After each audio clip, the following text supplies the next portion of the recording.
కాళేశ్వరంపై NDSA రిపోర్టుపై BRS కార్యనిర్వాహక అధ్యక్షుడు కేటీఆర్ అవగాహన లేమితో మాట్లాడుతున్నారని మంత్రి కోమటిరెడ్డి వెంకటరెడ్డి అన్నారు. విషయాన్ని పక్కదారి పట్టించేందుకే ఎస్ఎల్బీసీ అంశాన్ని తెరపైకి తెస్తున్నారని మండిపడ్డారు. అన్ని మంచిగా డిజైన్లని చెప్పి ఇవాళ ఎన్డీఎస్సీ కాదు ఎన్డీఏ రిపోర్ట్ మాట మార్చిందంటే నిజంగా వాళ్ళకి ఏమైనా టీఆర్ఎస్ పార్టీ వాళ్ళకి దేవుడు నోరిచ్చిందంటే ఒక ఆలోచన లేదు. మొన్నటి వరకు ఏం మాట్లాడారు, ఇంత డిజైన్ మరిచి చిన్నది ఏదో జరిగింది, ఆ చిన్న జరిగిన దాని గురించి చేసుకునేదానికి అని చెప్పి ఇవాళ ఎన్డీఏ రిపోర్టు ఈ బీజేపీ కాంగ్రెస్ రెండు ఒకటి అందుకని కావాలని ఇవ్వలేదు.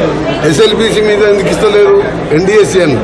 ఎస్ఎల్బీసీ మేము 33 కిలోమీటర్ కంప్లీట్ చేస్తే 10 కిలోమీటర్ కంప్లీట్ చేయలేని వాళ్ళు దానికి దీనికి పోలిక పెట్టి ఏదో డైవర్ట్ చేయాలని ఇది ఎన్డీఎస్సీ వాళ్ళు ఇచ్చింది. వేడిగడ్డతో పాటు అన్నారం సింగిల్లో కూడా ఉండదని తెలిసి అందరూ తెలుసు. ఆ రిపోర్టు ఎప్పుడో రిపోర్ట్ వచ్చింది, అది ఇప్పుడు బయటకు వచ్చింది ఆ రిపోర్టు. దాని మీద కేటీఆర్ గారికి అవగాహన లేదు కాబట్టి దాని మీద మాట్లాడకపోవడం మంచిది. రేపు తర్వాత తప్పని మీరు రిపోర్ట్ చూడండి. ఆ రిపోర్ట్ తర్వాత వచ్చింది కదా, దాని మీద ప్రభుత్వం ఏం యాక్షన్ తీసుకుంటారు సార్? మీరేమైనా రికమెండ్ చేస్తారా? నేనేంటే వాళ్ళే రికమెండ్ చేసిండ్రు. నిన్న మీరు చూసిండ్రు మేడిగడ్డతో పాటు అన్నారం సుందిలో కూడా ఉండదు అని చెప్పి వాళ్ళు క్లియర్గా ఇచ్చిండ్రు. ఆ విషయం మాకు 6 నెలల కిందనే మాకు కేంద్ర ప్రభుత్వం ద్వారా మాకు తెలిసింది. దాన్ని ఏం చేయాలనే ఆలోచనతోనే మేము ఆ వాటర్ అక్కడ ఆపకుండానే 1,52,00,000 మెట్రిక్ టన్నుల ధాన్యాన్ని పండించినాం.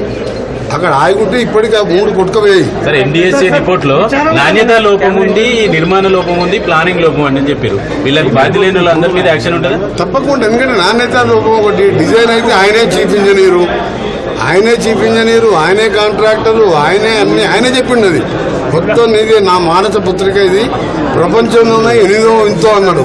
అన్నట్టే ప్రపంచంలో 8వ వింత అంటే ఏంటంటే 3 ఏళ్లలో కట్టిన వెంటనే 3 ఏళ్లలో కూలిపోవడం ప్రపంచంలో 8వ వింత. ఆయన చెప్పిన మాట నిజమైంది.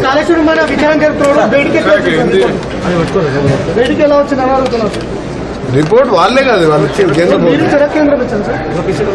వాళ్ళు రిపోర్ట్ వాళ్ళు బయట పెడతారు సార్. ఎన్డీఎస్సీ రిపోర్టు వాళ్ళే బయట పెట్టి చెప్పింది కదా క్లియర్ కట్ గా. అది వేడిగడ్డ ఇప్పుడు పోయిందో ఆ 2 కూడా ఉన్నదని తెలుసు. అసలు ఫస్ట్ రిటైర్డ్ ఇంజనీర్లే చెప్పాను ఈ సైట్ కరెక్ట్ కాదు, తుమ్మిడిగట్ట అయితేనే నీకు అక్కడ కన్విన్స్ చేసి మహారాష్ట్రాన్ని తుమ్మిడిగట్టు కట్టడమే కరెక్టు. కానీ తుమ్మిడిగట్టు కడితే కాంగ్రెస్ పేరు వస్తుంది, కమిషన్లు రావు, బ్యారేజ్లు ఉండవు, లిఫ్ట్లు ఉండవు. కాబట్టి కిందికి పోయి 3 బ్యారేజ్లు కట్టి పైకి తీసుకొచ్చి కిందికి వదిలిపెట్టింది. ఎవరైనా అసలు ఏమాత్రం జ్ఞానం ఉన్న ఆలోచిస్తారు కదా.